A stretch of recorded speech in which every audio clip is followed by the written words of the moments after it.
Hello बच्चों, let's see the question. The question says direct phosphorylation in the glycolytic pathway of respiration. तो हमें बताना है इसमें से क्या जो है डायरेक्ट फॉस्फोराइलेशन में इन्वॉल्व होता है. सबसे पहले ऑप्शन की बात करें तो यहाँ दिया गया है it occurs when the 2 hydrogen atoms are removed from the glyceraldehyde 3 phosphate. अगर हम बात करें इन फॉस्फोराइलेशन प्रोसेस में, तो यहाँ पे 3 phosphoglyceraldehyde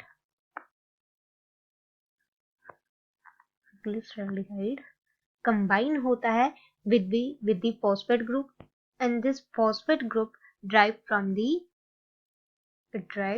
from inorganic phosphoric acid that is found in cytosol.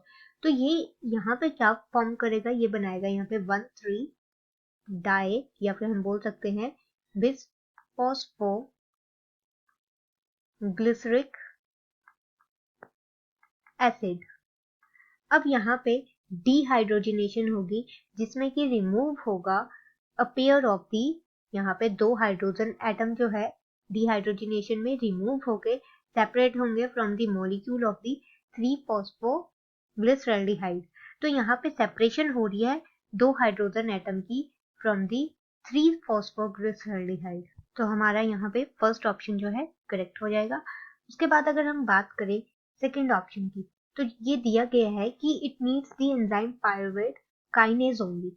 तो अगर हम बात करें डायरेक्ट फॉस्फोराइलेशन की, तो यहाँ पे सिर्फ एंजाइम पायरुवेट काइनेज ही नहीं यूज किया जाता है, इसके अलावा यहाँ पे 3 की एंजाइम्स यूज किए जाते हैं, such as the first is the hexokinase, then उसके बाद आता है हमारा phosphofructokinase, and the third one is the pyruvate kinase.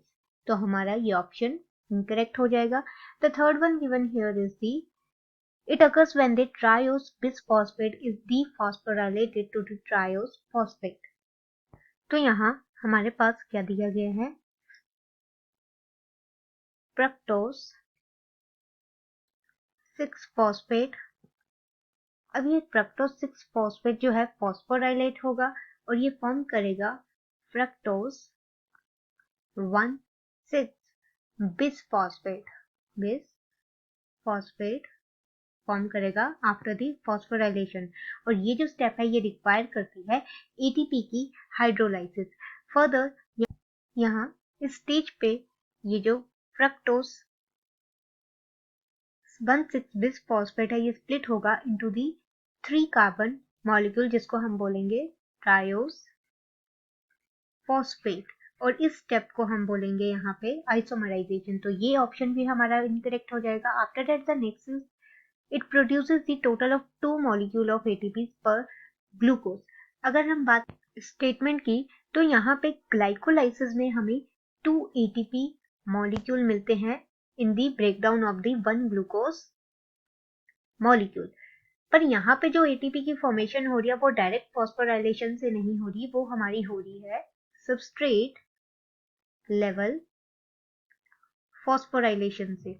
तो यहाँ हमारा ये ऑप्शन भी इनकरेक्ट हो जाएगा. तो राइट आंसर होगा हमारे ऑप्शन का क्वेश्चन का option number 1. Hope you understand the problem. All the best. Thank you.